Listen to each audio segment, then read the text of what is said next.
Sound of Metal on this special episode of Mike's Instant Movie Reviews. I guess I'm in a somber mood after seeing that film. So I'll do the spoiler-free statements first. I would recommend this movie if you like, great acting, kind of I don't know if I want to say a non-traditional story. It's somewhat traditional. You have those three archetypes, if that's the word: man versus man versus nature, man versus himself. I guess, would you call this a man versus himself or a man versus nature, if nature is losing one's hearing? I would recommend this movie. It does have an independent movie flair. It's not an Avengers movie or Marvel Comics or some such thing. It's not a sequel. There's not likely to be a sequel to this movie. I guess I'll get into the spoiler section of our show, folks, but I would see this movie, so that's, I would recommend it, whether it's in the theater like this or in a home viewing situation. And I've been seeing a bunch of movies kind of the same subtext lately, which is the call to the individual. Nomadland certainly plays into that, which will probably be an Academy Award winner once again for my scene partner Frances McDormand from Olive Kitteridge. Land with Robin Wright, as we know. I had that wonderful video, Why I Hate Jenny, from Forrest Gump. No offense to Robin Wright, the actress. You've seen other movies with this similar vibe, which is, the individual going through shit. And kind of like Nomadland, we have this individual who's a bohemian, the main character, Ruben. He's got a lovely girlfriend there. She's a singer, he's the drummer. We have here now, spoilers. I'm going to start breaking this down, folks. There's a thing in screenwriting and filmmaking, which is the moment before. Many, or if not most, films, before the catalyst happens, which is usually on page 12 or perhaps minute 12 of the film. If you're watching the finished film, if you're writing it, it's about page 12 according to Blake Snyder's Save the Cat. Yeah, I'm going deep, aren't I?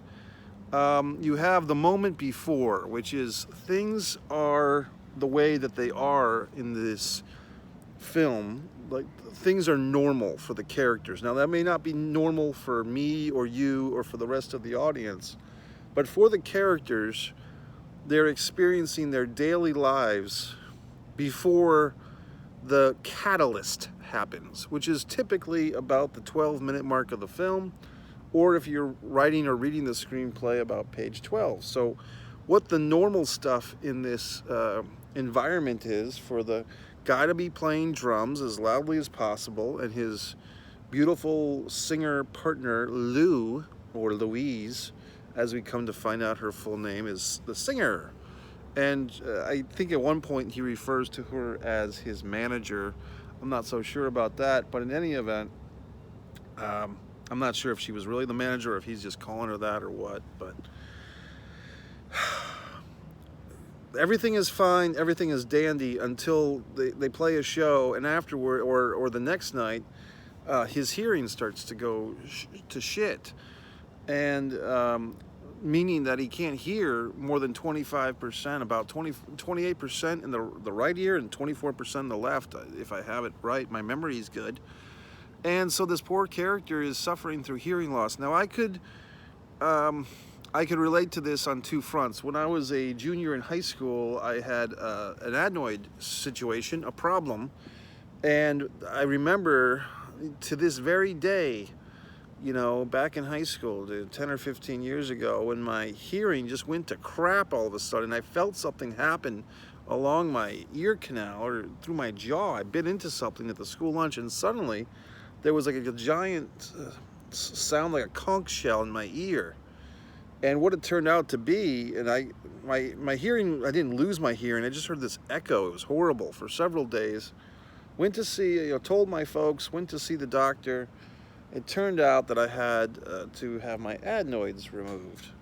So I did have my adenoids removed, and that was, I believe, the first major surgery of my life. And the adenoids were removed, and suddenly I could hear again. So these adenoids that I don't know what's wrong with them, but they had to be taken out. And so for several days, maybe a week or so, before that surgery, I don't know what it was, I couldn't hear what the fuck. Or I just heard this echoing. Now, the second time I could relate to this, and that was just a temporary situation, but here I am all these years later, remembering and recalling. And the second situation was in my youth. I was kind of a welcome member of the rock and roll community. I did sing for a couple of songs, a couple of bands, or one in particular, the Figure Four. But I was also a ring announcer for rock bands. I would kind of do a promotional shtick where I would introduce the rock bands, Camellia and others. And you can see that on I Deserve to Be a Celebrity, one of the Mike Messier movies, original playlists, or it's in my archives. But you can see my opening of the Camellia rock band, and I would do the ring announcer shtick, like a Michael Buffer type of thing, but with my own slant. And going to these rock and roll shows, the Providence historians like Damien, who might be watching this, Damien Campagna might be watching this. I got the other Damien that I know, to get the names mixed up, but Damien Campagna, the artist, the art connoisseur, would remember the Met Cafe. Was it the Liquid Lounge? All these historical places, the Lizard Lounge or the Liquid Lounge, the Safari Lounge, all these places in Providence, Rhode Island. I'm sure that the sound was up. The Lupo's Heartbreak Hotel. All the sounds in these places were just so loud and distorted, and here I was on stage and listening to these bands that probably didn't properly tune their instruments, and just doing this. And these are the days, folks, when you would go see a show on a Wednesday night. Your friend's band would be playing, and you'd go see them. And I would drink my pineapple juice while the others got loaded up on alcohol. And eventually, my hearing turned to shit. Like, I started getting what's called tetanus or tetanitis. Tetanitis? Tetanus, or what the fuck's that word? Titanus? Titanus? The ringing in my ear. So I stopped going to all these rock and roll shows. I stopped going. I'd cut back, I should say. I didn't stop altogether, and I still haven't. I still enjoy a good rock show once in a while. But I learned my lesson. You have to stand back, and you can't go to all these shows all the time. And I wasn't even a musician. I wasn't even in these bands. So the point is, I think it's difficult to go from hearing to non-hearing. I think that might be more difficult, I could be wrong, than being born hard of hearing or deaf, if that's okay to say. I don't know if that's a politically incorrect word or not. I don't think it is, but you never know. So this gentle man, this character, Ruben, obviously is the scenario of going from hearing, kind of abusing his hearing with these rock and roll shows, and then losing his hearing and still trying to play drums after. And of course the drums mean so much to him. You know, for a related movie, see Whiplash with Miles Teller, who also played Vinny Paz in Bleed for This, who I've interviewed on the Mike Messier playlist, celebrity interview playlist, Vinny Paz, that is. So we get to the point where we're in this movie, and this poor fellow, Ruben, of course, he's strapped for cash, and he's with his girlfriend. Now, we don't know at the time that the girlfriend comes from money, French money, and that will be later revealed. There's a cat in the parking lot, by the way, and whenever I see a stray cat, I'm just so tempted to go feed the cat a can of tuna, of which I don't have. So then we go into this situation in this film, and it's just wow, wow, wow. A lot of things happen, and this guy has a bit of a reprieve where he goes to the house of people that are dealing with being deaf. I guess we'll call it a compound or a resort or a campground. I don't know what to call it, but it's kind of like a halfway house, and there's young people there. There's other people going through this. It's a house of people that are deaf, and they have a community, and we're not really sure what the exact thing is. What is it? You know, we don't know, but it's just where Ruben ends up. And he kind of has like a little paradigm where he can there's an offer out, a feeler, if you would, if you read between the lines, that he could take the place over and kind of be the ringleader to take over once the guy who's running the place passes on, dies. So Ruben has that to consider, but his need or his desire to be back with his pretty girlfriend and have everything back the way it was brings him back to France to dig up his old girlfriend, or the one, you know, she's gone off to France to be with daddy and his money. And she's got her issues too. Spoiler, mother's committed suicide and so forth. And she's got a haircut. And, you know, the funny thing was, when we initially see the father of this character, of Lou, we tend to think that, is that her lover? Is the father, because it's not explained that that's her father, at least I don't think so. So we're like, oh, is she shacking up with this old rich guy? Well, it turns out that it's her father. So, now surprisingly, I mean, I thought I knew where this was headed. I thought that Lou was going to be having an affair with another man when, you know, our boy Ruben shows up in Paris with his implants, because now he's sold his van, he's sold his fucking stuff, he's gotten the help. I'm assuming that he tattooed the lesbian deaf lady on the back with the fucking naked woman. But here he is in Paris, and he's trying to put the band back together, quite literally. But of course, he's different. He's changed. And Lou, for her part, you know, she seems to take the life that she had with him as just like a funny little escapade. You know, like she's back to her debutante ball routine, and this rogue, this tattooed mess of a gentleman, Ruben, maybe not fits into her plans of being this, you know, rich girl anymore. So who the hell knows? So the movie ends, and we just don't know what's going to happen. Like I said, it's kind of one of those open-ended fucking endings. And you say, gee whiz golly, what's going to happen? So, I don't know. I enjoyed the fucking film. It's one of those films that I tend to like. Character-driven, you know, for a movie about a guy who's losing his hearing, there's plenty of dialogue. He talks a lot. One thing that he didn't experience was his voice, at least in the film, did not suffer from his own lack of hearing, and I don't know if that's a thing that happens with deaf folks or people that go deaf. I don't know. I'm not an expert. Maybe you could leave a comment and enlighten me. I'm not trying to be a sarcastic fuck. I just don't know all the answers to all the questions in the world. One thing that arose to me in watching this film is like, gee whiz, maybe me, should go out and learn sign language. Well, I've never learned fucking Spanish. I've never learned fucking French. I'm just not good with foreign languages, and obviously ASL, American Sign Language, is not a foreign language, but it's a different type of language. It's sign language. So I was kind of like inspired for a moment. Man, maybe I should fucking learn sign language and make myself available to the you know, deaf speaking world with all my wonderful things that I can say. But then I thought, Christ, do I have time? Like, I have a lot of things that I'm trying to do. I'm trying to market my book, A Distance from Avalon, When the Dying and the Dead Reunite, which I'm sure you've bought by now. It's in the descriptions. You can buy it, which, hey, people that are hard of hearing can buy my book too and read it.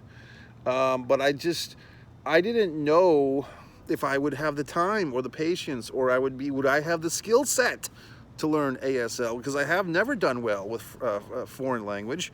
And that, like I said, it's not a foreign language. I just don't know. But it does kind of provoke the thought in one's mind, at least in mine. I like the goddamn movie. I like the acting. This actor, I don't know if the actor, I think his name is Michael something, was he the, I don't know. I don't think he was the writer or the director or anything. It seemed to be an auteur piece, meaning that I think the writer and the director or some such thing was all the same, but I don't fucking know. They said Olivia Cook at the end. That name seems familiar. Was she the lead actress? Once again, I'm kind of running on fumes right now. The security guard is pacing around in his little security truck. I'm sure he's bored out of his fucking mind at this movie theater on a Tuesday afternoon, so I guess I'll wrap this up. But plenty of stuff on the Mike Messier YouTube channel. I was a little distraught, to be honest, because I lost 2 subscribers. I think people were upset that I was uploading like 6 things on the same day. Hey, look, folks, I do the best I fucking can. I mean, some days I have a ton of shit to upload, and it all just comes at once. And so, you know, I hope you stick around. I mean, for those that I've lost, I guess they're not watching this anymore. But I guess they were so disgusted or distraught that I had, God forbid, 6 uploads in one day. I'm not demanding that you watch every single video. You know, and what the fuck? I'm trying here, okay? But yes, I did win 3 film awards yesterday, and well, I got the notification. The Never Was, Great Message International Film Festival, Best Selfie, thank you. Messier Peace Theater presents That Night, starring Bradley Rhodes, Kathy Lachey Berenson, and Mary Beth Paul, wins a Best New Media / Web Award from Alternative Film Festival. And the first award, thank you very much. You know, lessons learned from Michael Jordan's The Last Stand. And, you know, I was so kind of happy to get those awards, but I really didn't want to be that fuck who goes out and says, I won 3 awards in one day type of asshole. I thought about it, but I said, you know, I'm not going to do that. I'm going to spread these awards out because there's going to be some days when I win nothing, okay? So yes, a grand total of 41 awards by my count. And one day, I've been talking about this for 2 years in my mind. I'm going to sit there and write down every award I've gotten for every project, although that seems like self-indulgent narcissism. But I'm just waiting for the day when some fuck asks me for what awards have you won, and I can fucking rattle them off like an asshole. One fuck person, woman of course, asked a couple of years ago on Facebook, you won a screenwriting award? And I said, yeah, bitch. I won Rhode Island International Film Festival Spotlight on New England Screenplay Award for Fight or Play Basketball. Yeah, I did. So you're always dealing with assholes and fucks. You know what I mean? And it's not a woman thing, it's just a person thing. Everybody sucks. So there you fucking have it.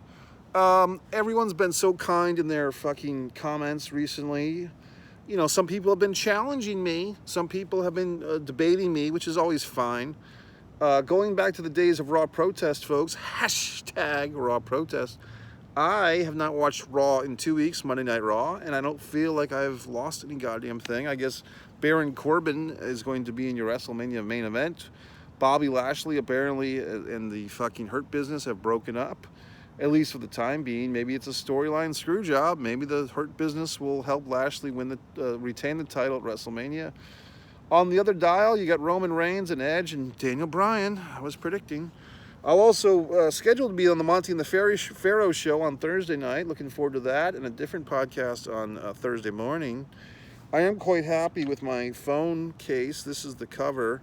One thing, folks, I always recommend, have a cover for your phone case. The hardest thing is to keep them together. So I think I'm going to wrap this up. Mike Messier playlist, Mike Messier's original films, Messier mantra, so on and so forth. The security guy or woman is hover fucking me.